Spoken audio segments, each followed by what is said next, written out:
નમસ્કાર, હું છું ધ્વની રોહિણી. સ્વાગત છે આપનું આપની ચેનલ એબીપી અસ્મિતામાં. બિહાર વિધાનસભાની ચૂંટણી જેને લઈને મતગણતરી શરૂ થઈ ગઈ છે. 243 બેઠકો ઉપર મતગણતરી શરૂ થઈ ગઈ છે અને ધીમે ધીમે વલણો પણ સ્પષ્ટ થઈ રહ્યા છે. બિહાર વિધાનસભા ચૂંટણીની બરાબર 8 વાગે મતગણતરી શરૂ થઈ. 243 બેઠકો માટે 38 જિલ્લાના 46 કેન્દ્રો ઉપર મતગણના શરૂ થઈ ચૂકી છે. એનડીએ 50, મહાગઠબંધન 27 બેઠક પર, અન્ય 5 બેઠક ઉપર આગળ છે. અલીનગરથી મૈથિલી ઠાકુર આગળ છે, તેજસ્વી યાદવ રાઘોપુરથી આગળ છે.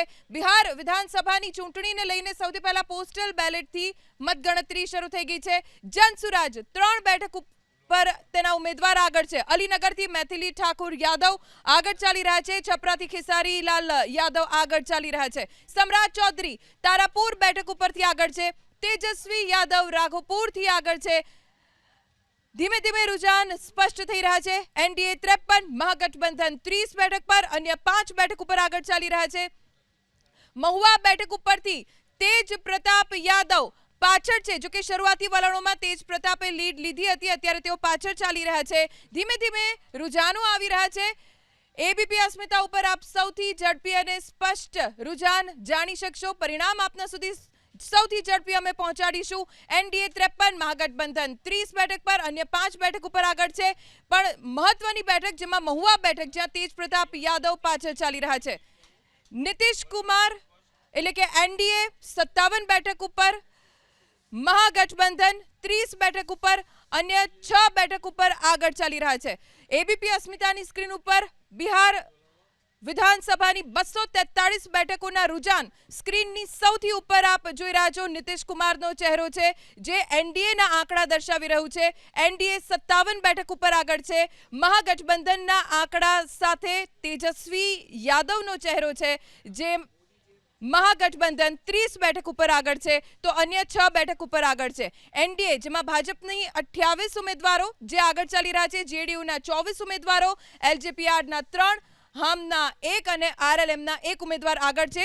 તો બીજી તરફ મહાગઠબંધનમાં આરજેડીના 27, કોંગ્રેસના માત્ર 1 ઉમેદવાર આગળ છે. વીઆઈપી લેફ્ટના 1 ઉમેદવાર હાલ આગળ ચાલી રહ્યા છે. શરૂઆતી વલણોમાં એનડીએને મોટી લીડ, જે રીતના એક્ઝિટ પોલના આંકડા હતા એ જ પ્રમાણેની લીડ એનડીએ અત્યારે મેળવી છે. શરૂઆતી વલણોમાં એનડીએને મોટી લીડ પ્રાપ્ત થઈ છે. બરાબર 8 વાગ્યાથી મતગણના શરૂ થઈ છે. બેલેટ પેપરની સૌથી પહેલા મતગણતરી થઈ રહી છે અને તેમાં એનડીએને મોટી લીડ પ્રાપ્ત થઈ રહી છે. એમાં પણ ભારતીય જનતા પક્ષ અત્યારે 30 બેઠકો ઉપર આગળ છે. જેડીયુ 24 બેઠક ઉપર, એલજેપી આર 3, હમ 1 અને આરએલએમ 1 બેઠક ઉપર આગળ છે. કુલ મળીને 61 બેઠક ઉપર એનડીએ આગળ છે. મહાગઠબંધન 32 બેઠક ઉપર આગળ છે, અન્ય 6 બેઠક ઉપર આગળ છે. સમ્રાટ ચૌધરી બિહાર ભાજપ પ્રમુખ, જેઓ તારાપુર બેઠક ઉપરથી આગળ ચાલી રહ્યા છે. લખીસરાયથી ભાજપનો ઉમેદવાર આગળ છે. તેજ પ્રતાપ યાદવ જે મહુવાથી પાછળ ચાલી રહ્યા છે. જનસુરાજ પાર્ટી પણ 3 બેઠક ઉપર આગળ છે. જનસુરાજ પાર્ટી જેના 3 ઉમેદવાર આગળ ચાલી રહ્યા છે. તેજસ્વી યાદવ રાઘોપુર બેઠકથી આગળ છે. મહાગઠબંધનનો ચહેરો, મહાગઠબંધન જો જીતે છે તો તેજસ્વી યાદવ મુખ્યમંત્રી બની શકે છે અને એટલે જ તેજસ્વી યાદવ ઉપર આ બિહાર વિધાનસભાની ચૂંટણીમાં દારોમદાર રહ્યો મહાગઠબંધનનો. મહુવા બેઠકથી તેજ પ્રતાપ યાદવ, તેજસ્વીના જ ભાઈ, પરિવારથી અલગ પાર્ટી બનાવી મહુવા બેઠક ઉપરથી લડ્યા, પણ અત્યારે તેઓ પાછળ ચાલી રહ્યા છે. તારાપુર બેઠકથી સમ્રાટ ચૌધરી આગળ ચાલી રહ્યા છે. જનસુરાજ પાર્ટીના 3 ઉમેદવાર આગળ છે. ચનપટિયાથી જનસુરાજ પાર્ટીના ઉમેદવાર આગળ છે. એનડીએના કુલ મળીને 64, મહાગઠબંધનના 32 ઉમેદવારો આગળ ચાલી રહ્યા છે અને અન્ય 6 બેઠક સહરસા, જમુઈ, દાનાપુર બેઠક ઉપર ભાજપ આગળ, બતનાહા, જાલે, બેગુસરાય, સિવાન બેઠક ઉપર ભાજપ આગળ, ગયા, બિસ્કી, મોહદ્દીનનગર, બક્સરથી ભારતીય જનતા પાર્ટીના ઉમેદવાર અત્યારે આગળ છે. લખીસરાય ભાજપના વિજય સિન્હા આગળ ચાલી રહ્યા છે. તેજસ્વી યાદવ રાઘોપુર બેઠક ઉપરથી આગળ છે. મહુવા બેઠકથી તેજ પ્રતાપ યાદવ પાછળ છે. તારાપુર, બઘા, બદનાથ આ તમામ એ બેઠકો, અગિયાવ, વારસલીગંજ, બેનીપટ્ટી જ્યાં ભાજપ આગળ છે. રઘુનાથપુર, ચકાઈ આરજેડીના ઉમેદવાર આગળ. પટના સાહિબ, પીરપૈંતી, બાયસી, બછવાડા ભારતીય જનતા પાર્ટીના ઉમેદવાર આગળ. ચનપટિયાથી જનસુરાજ પાર્ટીના ઉમેદવાર હાલ આગળ ચાલી રહ્યા છે. રૂઝાનો અત્યારે આવી રહ્યા છે. શરૂઆતી રૂઝાનો છે. વલણોમાં અત્યારે બેલેટ પેપરની ગણતરીના વલણ સ્પષ્ટ થઈ રહ્યા છે. 70 બેઠકો ઉપર એનડીએના ઉમેદવાર આગળ છે. 35 બેઠકો ઉપર મહાગઠબંધનના ઉમેદવાર આગળ છે અને અન્ય 6 બેઠકો ઉપર આગળ ચાલી રહ્યા છે. અત્યારે બેલેટ પેપરના રૂઝાનો સ્પષ્ટ થઈ રહ્યા છે. ધીમે ધીમે ઈવીએમ ખુલશે અને ત્યારે પણ કોણ કોણ આગળ રહેશે તે સ્પષ્ટ જાણકારી આપની ચેનલ એબીપી અસ્મિતા આપને પહોંચાડતું રહેશે. પણ સૌ કોઈની નજર છે બિહાર વિધાનસભાની ચૂંટણી ઉપર, કેમ કે એનડીએને એક્ઝિટ પોલમાં પણ સ્પષ્ટ બહુમત મળ્યું છે. શું પરિણામો પણ એવા જ રહેશે? અહીંયા એક્ઝિટ પોલના પરિણામો અને હાલ જે ખરા પરિણામો છે આજે મતગણતરીના તે કેટલા સાચા રહેશે એ આજે ખબર પડી જશે. કોની બહાર ખીલશે બિહારમાં આજે સ્પષ્ટ થઈ જશે. લગભગ બપોર સુધીમાં ચિત્ર સ્પષ્ટ થઈ જશે કે બિહારમાં સરકાર કોની બનશે. જો કે શરૂઆતી વલણોમાં લગભગ ડબલ બેઠક મહાગઠબંધનથી આગળ છે એનડીએ અને હવે 75 બેઠક ઉપર એનડીએ આગળ છે. એનડીએના 75 ઉમેદવારો, જેમાં બીજેપી, જેડીયુ, એલજેપી-આર સહિતના એનડીએના સાથી પક્ષોના ઉમેદવારોનો સમાવેશ થાય છે. મહાગઠબંધનના 38 ઉમેદવારો આગળ ચાલી રહ્યા છે અને અન્યના 6 ઉમેદવાર આગળ ચાલી રહ્યા છે. સૌથી ઝડપી પરિણામો આપના સુધી એબીપી અસ્મિતા પહોંચાડશે. ચટપટિયાથી જનસુરાજ પાર્ટીના ઉમેદવાર આગળ છે. ગયા બિસ્કેથી ભારતીય જનતા પક્ષના ઉમેદવાર આગળ છે. 43 ઉમેદવાર ભાજપના જે અત્યારે શરૂઆતી વલણોમાં આગળ છે. જેડીયુના 27 ઉમેદવારો આગળ છે. તેજસ્વી યાદવ રાઘોપુર બેઠકથી આગળ છે. એલજેપી-આરના 3, હમ અને આરએલએમના 1 ઉમેદવાર આગળ છે. તો મહાગઠબંધનની વાત કરીએ, આરજેડી 36 ઉમેદવારો આરજેડીના આગળ છે. નીતિશ સરકારના 10થી પણ વધુ મંત્રીઓ અત્યારે શરૂઆતી વલણોમાં આગળ છે. નીતિશ સરકારના 10થી વધુ મંત્રીઓ અત્યારે આગળ છે. એનડીએની 75 બેઠકો ઉપર ઉમેદવાર આગળ છે. મહુવા બેઠકથી તેજ પ્રતાપ યાદવ શરૂઆતી વલણોમાં તો આગળ હતા, પરંતુ હવે પાછળ ચાલી રહ્યા છે. અત્યારે આ શરૂઆતી વલણો છે. લખીસરાયથી ભાજપના વિજય સિન્હા આગળ છે. 75 ઉમેદવારો એનડીએના અત્યારે શરૂઆતી વલણોમાં આગળ છે. ભોજપુર ની 7 બેઠકો છે. જો કે અહીંયા હજી વલણો આવવાના બાકી છે.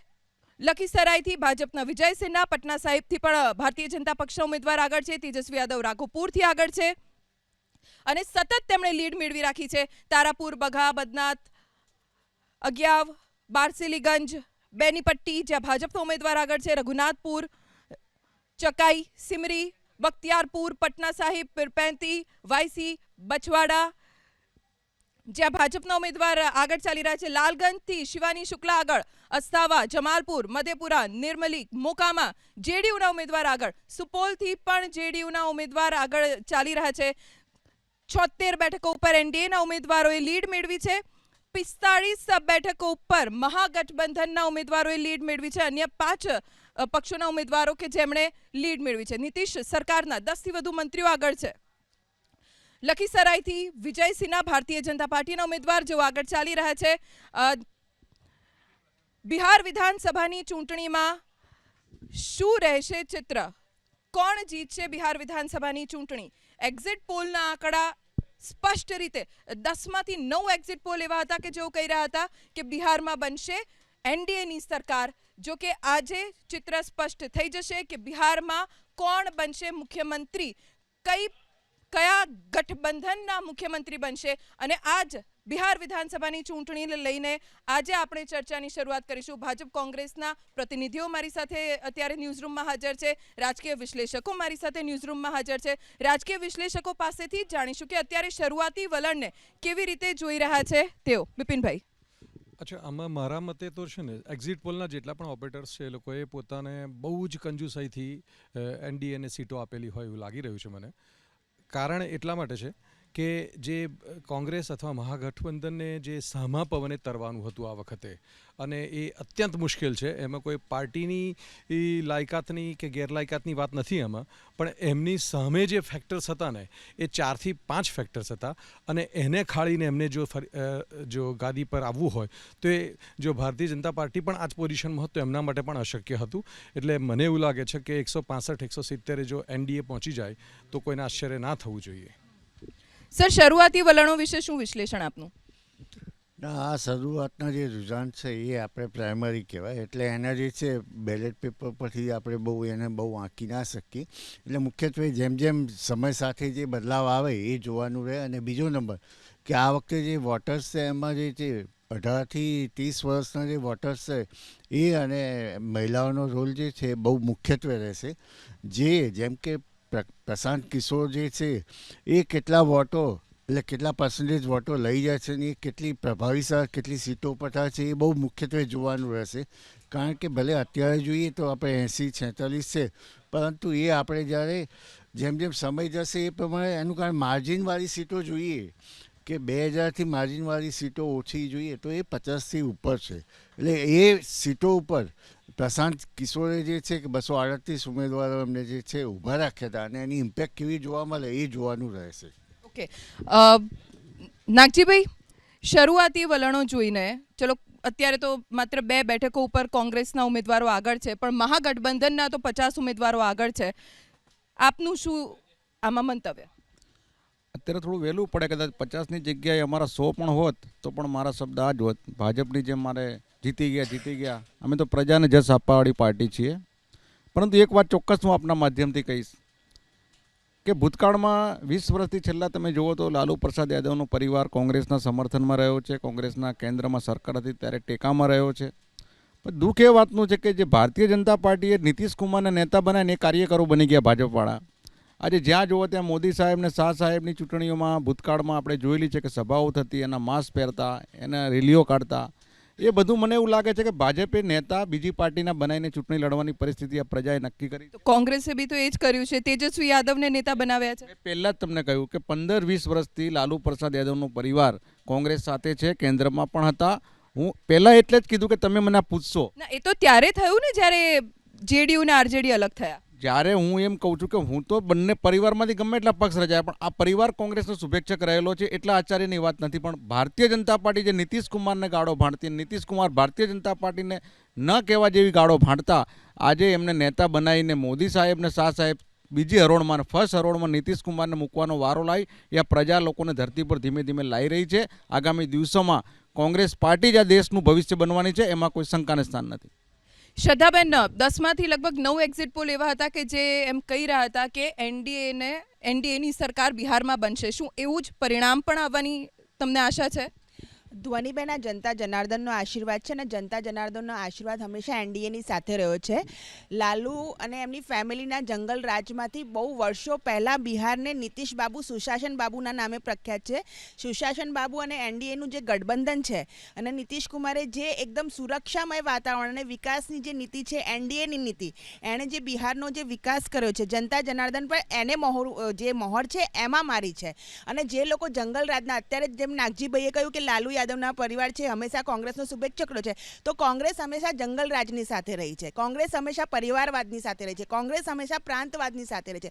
કોંગ્રેસ એ રાષ્ટ્રીય પાર્ટી હોવા છતાં પણ રાષ્ટ્રીય જે મુદ્દા છે એના ઉપર ક્યારેય કામ નથી કર્યું. અને જ્યારે તમે સુશાસન બાબુની, નીતિશ કુમારની વાત કરો છો અને એનડીએની વિચારધારાની વાત કરો છો, તો અમારા માટે રાષ્ટ્રહિત સર્વોપરી છે. અને જ્યારે જનતા જનાર્દન માટે કામ કરતા હોઈએ તો ડેફિનેટલી જનતા જનાર્દનના આશીર્વાદ, મતરૂપી આશીર્વાદ અને સેવા, મેં હંમેશા કહ્યું છે કે એનડીએ માટે, ભારતીય જનતા પાર્ટી માટે સત્તા એ સેવાનું માધ્યમ છે, અને બિહારની જનતા જનાર્દન વિપુલ પ્રમાણમાં જે છે એ આશીર્વાદ આજે આપવા જઈ રહી છે.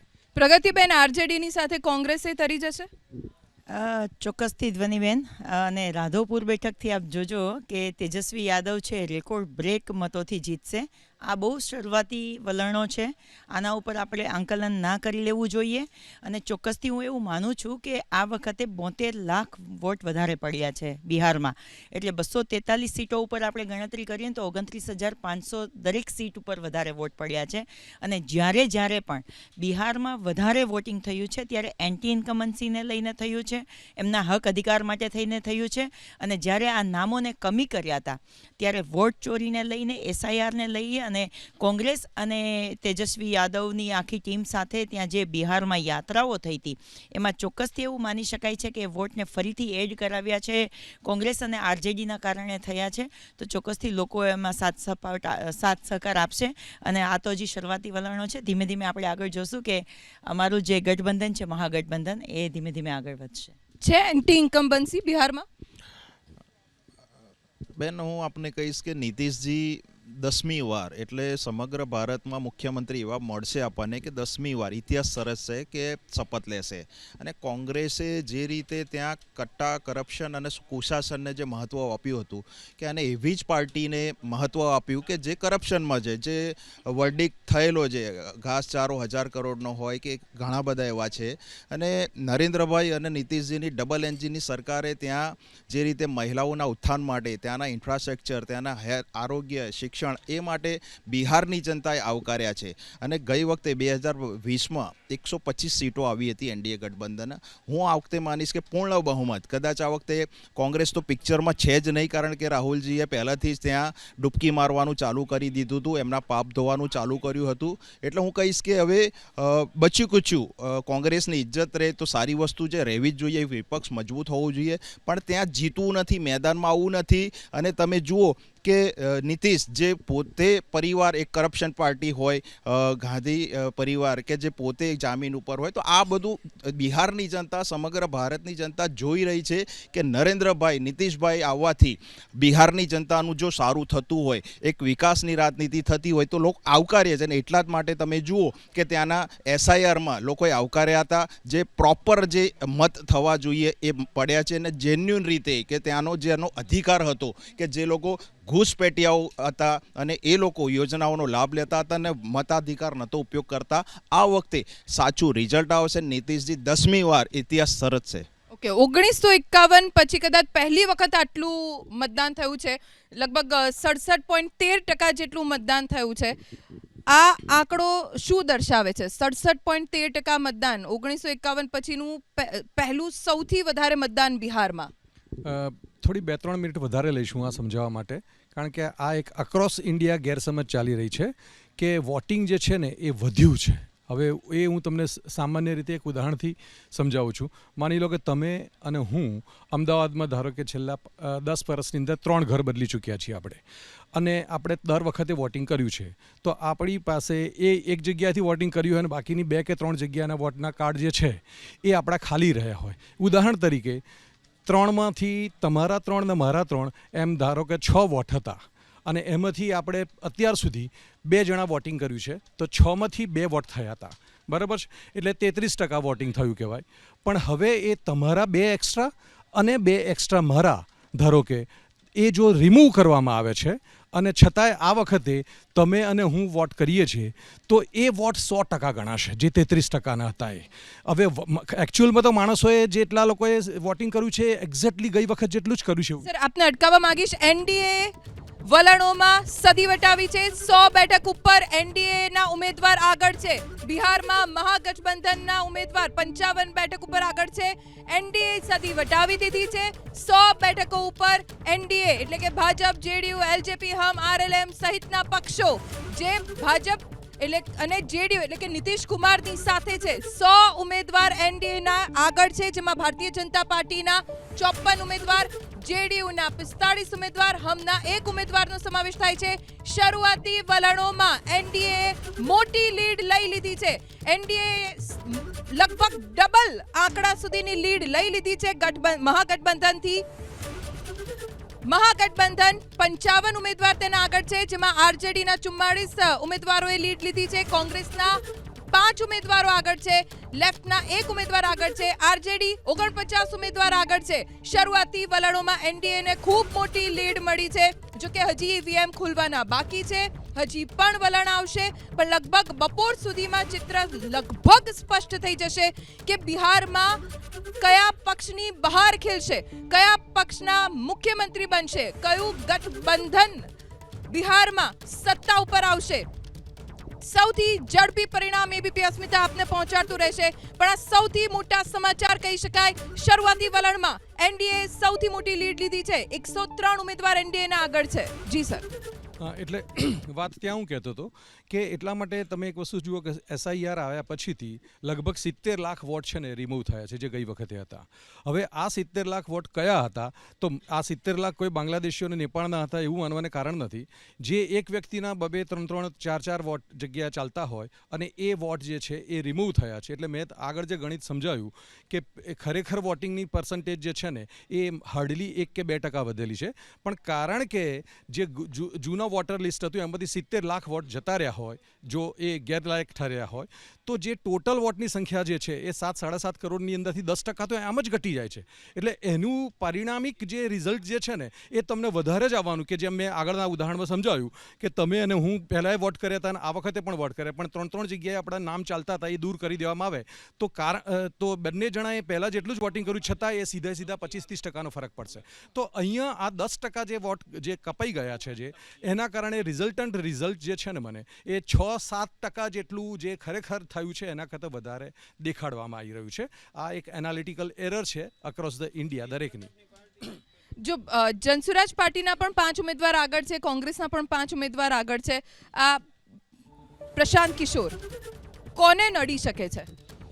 જો પ્રશાંત કિશોરને મારા અંદાજ પ્રમાણે જો એટલે 3-4% વોટ જો મળે અને જે 4 સીટો હાલમાં છે, પરંતુ પર્સન્ટેજ વોટિંગમાં આપણે કન્વર્ટ કરીએ કે જો ટોટલ વોટ જે મળે એના 4-5% જો મળે તો એની ઇમ્પેક્ટ સૌથી વધુ છે એ એનડીએને જોવા મળે અને એનો ફાયદો જે છે એ તેજસ્વીને જોવા મળી શકે, એટલે કે મહાગઠબંધનને. પરંતુ એ યુવાનો અને એનું જે વોટિંગ જે છે કે આપણે મુખ્યત્વે જોઈએ કે પાટલીપુત્ર અને જે મગધ વિસ્તારમાં 56 સીટો જે છે ત્યાં ઇમ્પેક્ટ કેવી પડે છે, અને બીજો જે એનો સિરસેરાનો જે એરિયા છે ત્યાં આગળ એ કેવી ઇમ્પેક્ટ પડે. જો એના તેજસ્વીના જે ગઢ છે વિસ્તાર, જે મુસ્લિમના ને માય જે વોટ છે, એટલે કે યાદવના ને એ જે વોટો છે ત્યાં ઇમ્પેક્ટ પડે તો એનો ફાયદો તેજસ્વી તેજ પ્રતાપ અલગ થઈ ગયા, એનો કોઈ ફાયદો જેડીયુને થશે? ના, એનો કોઈ એવી ઇમ્પેક્ટ નહીં જોવા મળે, કારણ કે એની ઇમ્પેક્ટ મુખ્યત્વે જે છે એ પ્રશાંત કિશોરને જે છે એ આખી જે છે એની યાદવ અને વાગીશ. એક મોટી અપડેટ, સમ્રાટ ચૌધરી અત્યારે પાછળ ચાલી રહ્યા છે. તારાપુર બેઠકથી સમ્રાટ ચૌધરી બિહાર ભાજપના પ્રમુખ, જેઓ અત્યારે પાછળ છે. શરૂઆતી વલણોમાં સમ્રાટ ચૌધરીએ લીડ મેળવી હતી તારાપુર બેઠક ઉપરથી, પરંતુ અત્યારે સમ્રાટ ચૌધરી હાલ પાછળ છે. સમ્રાટ ચૌધરી તારાપુર વિધાનસભા બેઠક ઉપરથી પાછળ ચાલી રહ્યા છે. ભારતીય જનતા પાર્ટીના પ્રદેશ પ્રમુખ બિહારના સમ્રાટ ચૌધરી, જેઓ ખુદ અત્યારે તારાપુર બેઠકથી પાછળ છે. જો કે હજી વલણો આવી રહ્યા છે, આ શરૂઆતી વલણો છે. ભારતીય જનતા પાર્ટીના 56 ઉમેદવારો આગળ છે, જેડીયુના 47 ઉમેદવારો, એલજેપીના 1, હમના 1 ઉમેદવાર આગળ છે. કુલ મળીને એનડીએના 105 ઉમેદવાર હાલ આગળ ચાલી રહ્યા છે. તો બીજી તરફ મહાગઠબંધનના કુલ 70 ઉમેદવારો આગળ છે, જેમાં આરજેડીના 49 ઉમેદવારો છે, કોંગ્રેસના 5 અને લેફ્ટના 1 ઉમેદવાર આગળ ચાલી રહ્યા છે. અન્યના 6 ઉમેદવાર આગળ છે. પણ અત્યારનું સૌથી મોટું અપડેટ, સમ્રાટ ચૌધરી તારાપુર બેઠક ઉપરથી પાછળ છે. અગિયાવ, વારસલીગંજ, બેનીપટ્ટી ભાજપ આગળ છે. રઘુનાથપુર, ચકાઈ, સિમરી જ્યાંથી આરજેડી આગળ છે. પટના સાહિબ, પીરપેંતી, બાયસી ભાજપે લીડ લીધી છે. અહીંયા લાલગંજ, હિલસા, સુરસંડ ભાજપ આગળ. અસ્થાવા, જમાલપુર, મધેપુરા જેડીયુ આગળ. સુપોલ, સરાયરંજન, મોરવા જેડીયુએ લીડ લીધી છે. બહાદુરગંજ, કિશનગંજ, કદવા, હિસુઆ કોંગ્રેસ આગળ છે. ધોસી, પીપરા, ધમદાહાથી જેડીયુના ઉમેદવાર આગળ છે. કડવાથી કોંગ્રેસના ઉમેદવાર આગળ ચાલી રહ્યા છે. 5 બેઠકો ઉપર કોંગ્રેસ ઉમેદવાર આગળ છે. ઇમામગંજથી હમ પાર્ટી આગળ છે. સહરસા, જમુઈ ભારતીય જનતા પક્ષના ઉમેદવાર આગળ છે. 101 બેઠક ઉપર ભાજપના ઉમેદવાર આગળ છે. 76 બેઠક ઉપર મહાગઠબંધનના ઉમેદવાર આગળ છે અને અન્ય 6 ઉમેદવારો આગળ છે. આરજેડીના 68 ઉમેદવારો અત્યારે લીડ મેળવી ચૂક્યા છે, પણ 101 બેઠક ઉપર એનડીએના ઉમેદવાર આગળ છે.